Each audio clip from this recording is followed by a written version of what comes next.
दोस्तों 3 वीक के इंतजार के बाद बाकी रिहान का चैप्टर 20 आखिरकार हमारे सामने लाया गया और हम सीधे इसमें शामिल होने जा रहे हैं। और इस चैप्टर का नाम है father and son move to tears. और इस वीक का चैप्टर शुरू होता है यूजीरो के टेबल पर हाथ रखने से, जहाँ वो कह रहा होता है कि जिस चीज को आप सबसे ज्यादा चाहते हैं वो तुम्हारे सामने है और तुम उसके लिए एक भी कदम नहीं बढ़ाना चाहते हो। और ये कहते हुए यूजीरो में से एक शक्तिशाली ऑरा निकल रहा होता है और वो ऐसे ही खड़ा खड़ा जैक को घूरने लग जाता है। फिर बैठा हुआ जैक यूजीरो को कहता है कि अचानक इस तरह से आप गोलीबारी क्यों कर रहे हो, क्या आप जल्दी में हो या कुछ और ही बात है फादर। जिस पर यूजीरो जैक को शॉक होकर देखने लग जाता है। फिर जैक जोर से टेबल पर अपने हाथ को मारता है और कहता है, क्या सच में ऐसा हो सकता है कि आप ही हो जो मुझसे लड़ना चाहते हो।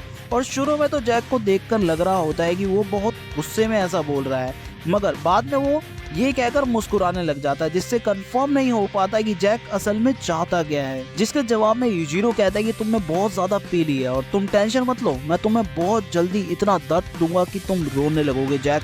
और मैं सच कहूँ तो ज्यादा चांसेस तो यही है कि जैक ही लड़ाई को हारेगा। जिसके बाद हमें जैक के 3 एक्सप्रेशंस एक साथ दिखाए जाते हैं, जहाँ जैक सोच में पड़ी है कि आखिर यूजीरो ऐसा क्या करेगा कि वो रोने पर मजबूर हो जाएगा। फिर जैक जवाब में कहता है कि आपका मुझसे इतना रूड होना शायद मुझे रुला दे और मुझे ये पता था और मुझे इस पर यकीन है। जिस पर यूजीरो कोई जवाब नहीं देता और बस चुपचाप जैक को सुनता रहता है। और जैक ये भी कहता है कि वो जो आगे नहीं पढ़ पा रहा है और जो वो सबसे ज्यादा चाहता है उसे नहीं ले पा रहा है, वो मैं नहीं हूँ, वो आप है फादर। और ये सुनकर यूजीरो की आंखों में रेटिना गायब हो जाते हैं और उसकी आंखें बिल्कुल वाइट हो जाती हैं और उसके बाल खड़े हो जाते हैं। ऐसा लगता है कि वो बस हमला करने ही वाला है। फिर हमें थोड़ी देर के लिए बाहर का नज़ारा देखने को मिलता है, जहाँ जैक कह रहा होता है कि आप हालांकि दुनिया के सबसे स्ट्रॉन्गेस्ट क्रीचर हो, पर फिर भी इतना हेजिटेट क्यों कर रहे हो। क्या सच में मैं उस लेवल पर पहुंच गया हूँ जहाँ आपको मुझसे लड़ने से पहले इतना सोचना पड़ रहा है।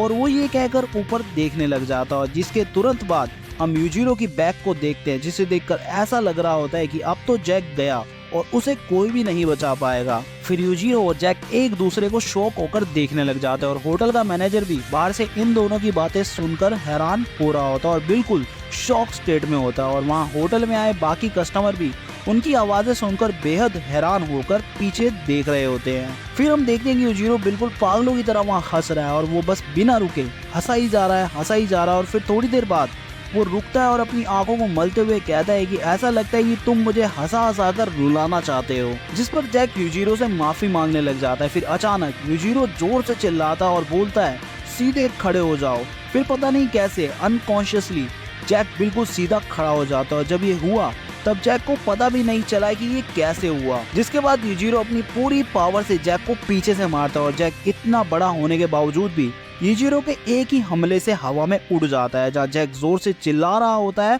और उसकी आंखें भी बंद हो जाती हैं दर्द के मारे। जिससे हमें ये पता लगता है कि यूजीरो ने इस हमले में अपनी पूरी पावर झोंक दी, क्योंकि जैक हानमा बड़े से बड़े अटैक सहने के बाद भी कोई रिएक्शन ना देने के लिए जाना जाता है। यूजीरो के इस अटैक के साथ इस वीक का ये चैप्टर यहीं खत्म हो जाता है। और जाने से पहले आपके क्या थॉट्स हैं इस चैप्टर के बारे में मुझे कमेंट कर जरूर बताएं। And well friends, thanks for watching the video. If you like it, don't forget to subscribe. I hope you have a nice day and night. See you soon.